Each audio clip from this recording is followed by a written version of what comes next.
Hello students, welcome to your channel Commerceshala. और आज की क्लास में हम सीखने वाले हैं shift in demand curve and change in quantity demanded versus change in demand के बारे में। ये दोनों ही कॉन्सेप्ट्स बहुत इजी है एंड एग्जाम्स में बहुत फेवरेट कॉन्सेप्ट्स में से आते हैं। चलिए स्टार्ट करते हैं।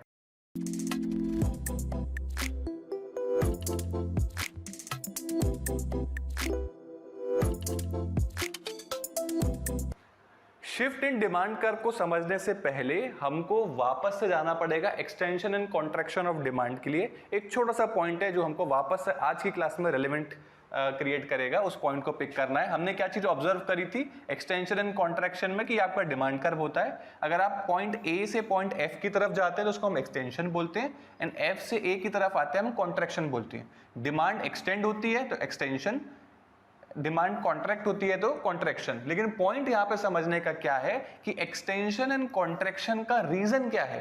Sir, price of a commodity, price fall होती है तो एक्सटेंशन होता है, प्राइस इंक्रीज होती है तो कॉन्ट्रैक्शन होता है। Price of the commodity, price of the good x की वजह से एक्सटेंशन एंड कॉन्ट्रैक्शन होता है। ओके, सिर्फ एक यही पॉइंट है जो अब आगे के पॉइंट में हमको रेलेवेंट क्रिएट करेगा। ओके, क्या है, अब वापस से आते हैं।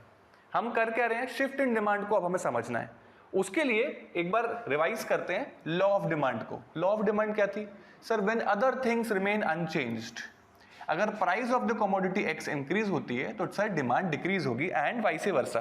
अभी ये जो अदर थिंग्स रिमेन अनचेंज्ड है, यहां से shift of the demand curve start होता है। क्यों?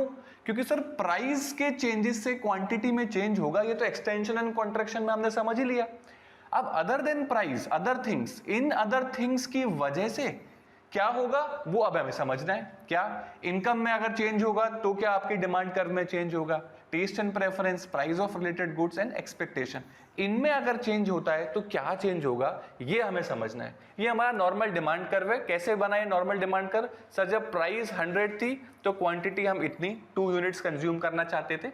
अब हमारी आपकी प्राइस डिक्रीज हो गई तो हम ज्यादा करते हैं। यहां पे क्या देख रहे हैं, प्राइस की वजह से डिमांड कर्व बनाए।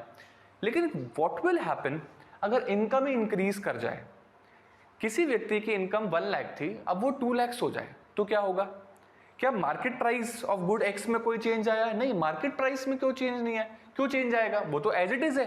चेंज किस में आया है? आपकी खुद की इनकम में चेंज आया है। ओके, अब समझिएगा, कल तक मैं जो चीज परचेज करता था, एक जितनी अमाउंट में परचेज करता था अपनी ओल्ड सैलरी पर, ओल्ड इनकम पर, आज जब मेरी इनकम इंक्रीज हो जाती है तो मेरी परचेजिंग पावर इंक्रीज हो जाएगी, तो मैं ज्यादा परचेज कर सकता हूं। इसी बात को देखिए कि अगर मेरी इनकम इंक्रीज होती है तो क्या हुआ, इनकम ऑफ अ कंज्यूमर अगर इंक्रीज होती है तो क्या होगा, उस कंज्यूमर की परचेजिंग पावर इंक्रीज हो जाएगी। और अगर उसकी परचेजिंग पावर इंक्रीज होगी तो सर वो ज्यादा डिमांड करेगा। अब यहां पे समझने वाला पॉइंट क्या है कि income of the consumer increase तो हो रही है, पर क्या प्राइस चेंज हो रही है? नहीं सर, प्राइस उतनी की उतनी है। अगर सर एक छोले भटूरे 150 रुपीज की प्लेट आती थी तो पहले मैं 5 प्लेट कंज्यूम करता था अपनी प्रीवियस इनकम पर। लेकिन सर अब मेरी इनकम बढ़ गई है, मेरी परचेजिंग पावर बढ़ गई है, तो सर हो सकता है कि मैं 10 या 10 से ज्यादा कंज्यूम करना चाहूं एज अ क्वांटिटी डिमांडेड। लेकिन क्या मार्केट प्राइस चेंज हो गया छोले भटूरे की? नहीं सर, वो तो एज इट इज है, वो तो आज भी 150 रुपीज है। लेकिन मैंने डिमांड क्यों बढ़ाई? क्योंकि मेरी इनकम इंक्रीज हुई है। तो हम यहां पे समझे क्या, समझ हम यहां ये रहे हैं कि अगर इनकम बढ़ती है और प्राइस में कोई चेंज नहीं होता तो क्वांटिटी डिमांड इंक्रीज हो रही है। प्राइस में कोई चेंज नहीं है, इनकम इंक्रीज है, प्राइस में कोई चेंज नहीं है, डिमांड इंक्रीज हो रही है। ओके, सेम चीज अगर हम इसको ऐसे भी ऑब्जर्व करें, इस तरीके से भी अगर हम ऑब्जर्व करें क्या कि क्या हो अगर taste and preference, taste and preference, taste and preference आपके और अच्छे हो जाए। अच्छे हो जाए मतलब कि कोई चीज जो आपको पहले ठीक ठाक लगती थी अब आपको और अच्छी लगने लग गई है। तो इसका इफेक्ट क्या हुआ? क्या price of that particular commodity increase हुई? नहीं sir, price as it is है, सिर्फ मेरे को उसको और कंज्यूम करने की इच्छा बढ़ गई। तो क्या आप उसका डिमांड इंक्रीज कर दोगे? हाँ सर, बिल्कुल हम डिमांड इंक्रीज करेंगे। तो क्या उसकी प्राइस में कोई चेंज आएगा? नहीं सर, उसकी प्राइस में कोई चेंज नहीं आएगा, प्राइस तो एज इट इज ही है। लेकिन मुझे ऐसा लग रहा है कि ये फ्यूचर में अवेलेबल नहीं होगी, इसलिए सर मैं इसकी क्वांटिटी डिमांडेड इंक्रीज कर दूंगा। सो ये सारे पोर्शंस जो हैं इन सब में हमने एक चीज कॉमन देखी है क्या कि सर प्राइस में कोई चेंज नहीं है, प्राइस में सर यहाँ पर कोई चेंज नहीं हो रहा है, प्राइस एज इट इज है, प्राइस में नो चेंज आ रहा है, लेकिन सर क्वांटिटी डिमांडेड इंक्रीज है डिक्रीज हो रही है। सेम इनकम डिक्रीज होगी तो क्या होगा सर, इनकम डिक्रीज हुई, परचेसिंग पावर डिक्रीज हुई, मार्केट प्राइस में कोई चेंज नहीं है सर, मैं डिमांड भी कम करने लगूंगा। तो इन अ सेम वे ये सारे के सारे पोर्शंस ऐसे ही बिहेव करते हैं। अभी सर आपने प्राइस ऑफ रिलेटेड गुड्स को डिस्कस नहीं किया, प्राइस ऑफ रिलेटेड गुड्स का एक सेपरेट वीडियो में बनाऊंगा, एज इट इज वो कॉन्सेप्ट आपको समझाऊंगा, लेकिन वो आपका क्रॉस प्राइस इफेक्ट करके एक कॉन्सेप्ट है, उसमें कवर होगा। सेम चीजें हैं लेकिन बाकी चीजों को हम अभी समझ लेते हैं शिफ्ट ऑफ डिमांड के लिए। अब इसको हम थोड़ा सा डायग्रामेटिक फॉर्म में देखने की कोशिश करते हैं। क्या चीज है देखिए, हमने यहां पर क्या चीज समझी थी कि सर ये नॉर्मल हमारा डिमांड कर्व है। नॉर्मल डिमांड कर्व में क्या हो रहा है सर, प्राइस हमारी इंक्रीज कर रहे हैं, क्वांटिटी डिमांडेड हमारी डिक्रीज कर रही है। Okay, this is our normal demand curve. Market price क्या है, मार्केट प्राइस सर यहां पर चेंज होता जा रहा है। अभी हुआ क्या, हुआ ये कि मेरी इनकम दोगुनी हो गई, मेरी इनकम ट्वाइस हो गई। अगर मेरी ट्वाइस इनकम हुई इसका मतलब क्या हुआ कि अगर 100 रुपीज मार्केट प्राइस थी तो प्रीवियस इनकम में मैं 10 यूनिट्स कंज्यूम करता था, अब मैं 20 करने के लिए रेडी हूं, अब मेरी डिमांड 20 हो गई है। नेक्स्ट, पहले अगर 140 प्राइस थी तो प्रीवियस इनकम में मैं 6 यूनिट्स की डिमांड करता था, अब मेरी सर दोगुनी इनकम हो गई है तो सर मैं दोगुनी क्वांटिटी डिमांड करूंगा तो मैं 12 करूंगा। वैसे 180 में मैं पहले 2 करता था, अब मैं 4 करूंगा।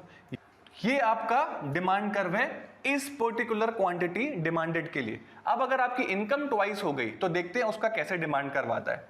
100 प्राइस पर पहले 10 थी, अगर ये आपकी 100 प्राइस है तो ये आपका पहले 10 था, लेकिन अगर सेम प्राइस 100 पर अब कितना हो गया 20, तो अब आपका यहाँ पे 10 की जगह जो पॉइंट निकल के आएगा वो कुछ इस साइड पे पॉइंट निकल के आएगा। देखते हैं हम उसको कैसा पॉइंट आ रहा है वो। ये देखिए क्या चीज है, 100 पर अब हो गया 20, ये आपका आया 100 पे हो गया 20, ये पॉइंट निकल के आया। नेक्स्ट 120 पे हो गया 16, 120 पे हो गया वो आपका, ये हुआ 16, यहां पर आ गया। नेक्स्ट 140 पे हुआ 12, दिस इज 140, यहां से आपका ये 12 निकल के आया, ये वाला पॉइंट। सेम 180 पे हुआ 4, 180, this is something, this is 180 और ये हुआ आपका 4। अब हमने क्या ऑब्जर्व किया, ये जो ट्वाइस इनकम का डिमांड है वो यहां पर ड्रॉ होके आ रहा है।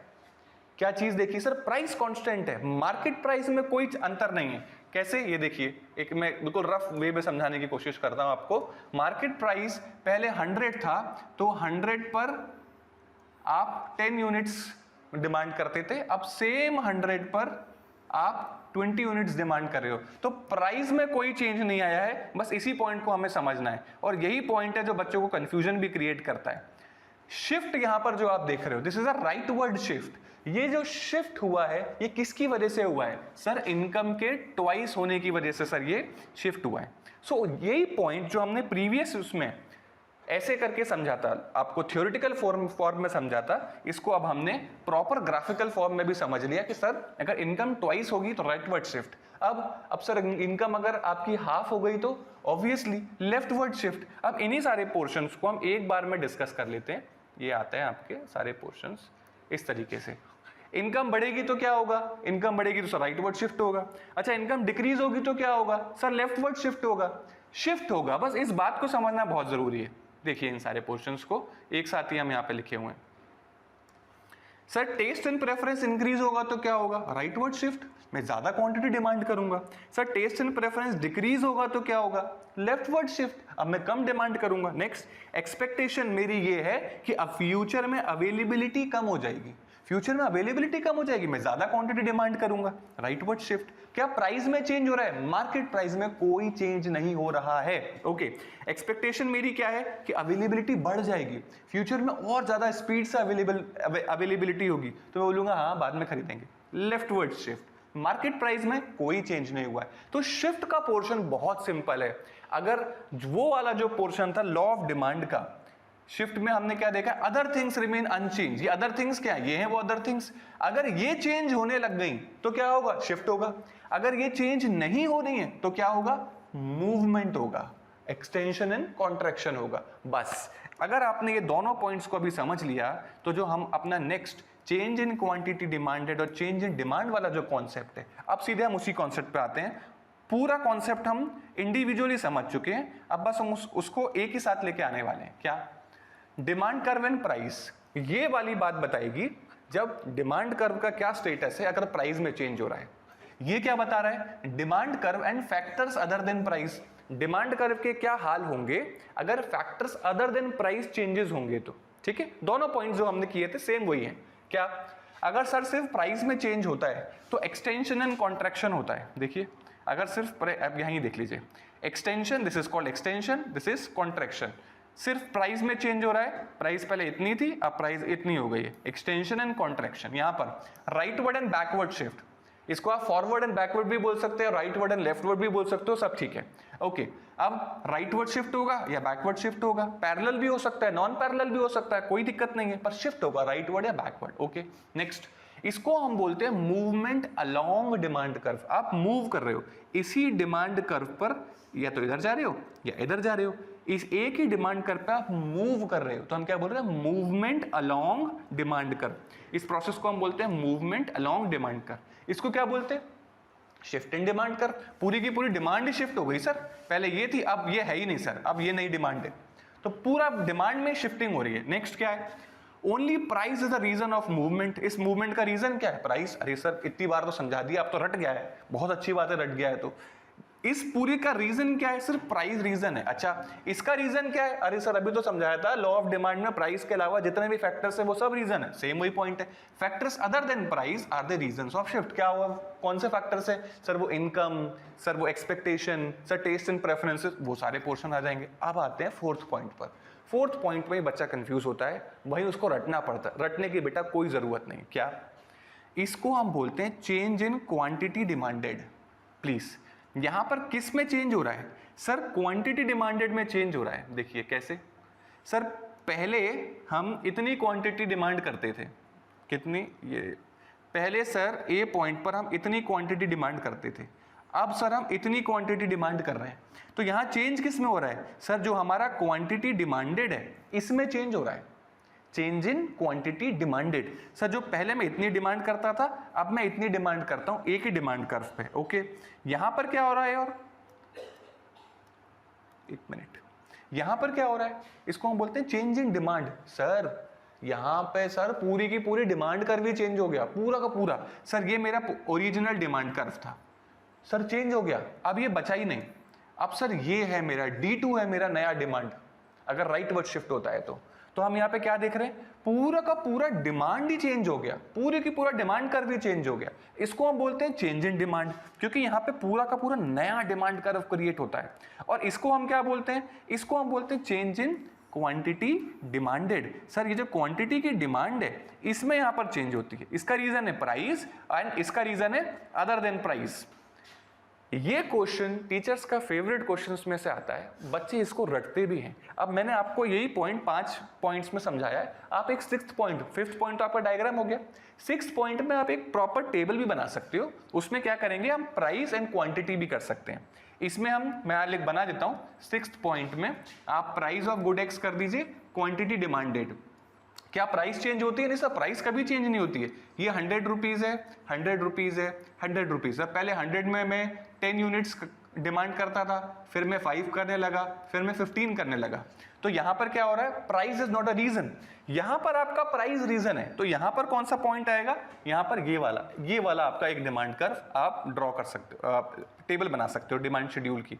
तो 6 पॉइंट्स हम यहां पर बना सकते हैं। किस क्वेश्चन पर? क्वेश्चन आपका आता है change in quantity demand and change in demand के ऊपर, इन दोनों में क्या डिफरेंसेस हैं। तो आई होप आपने लॉजिकली सारे पोर्शंस को समझ लिया है। एक का रीजन प्राइस होता है, एक का रीजन अदर देन प्राइस होता है। आई थिंक सारा पोर्शन आपको क्लियर है। आज की क्लास में इतना ही रखते हैं। Thank you.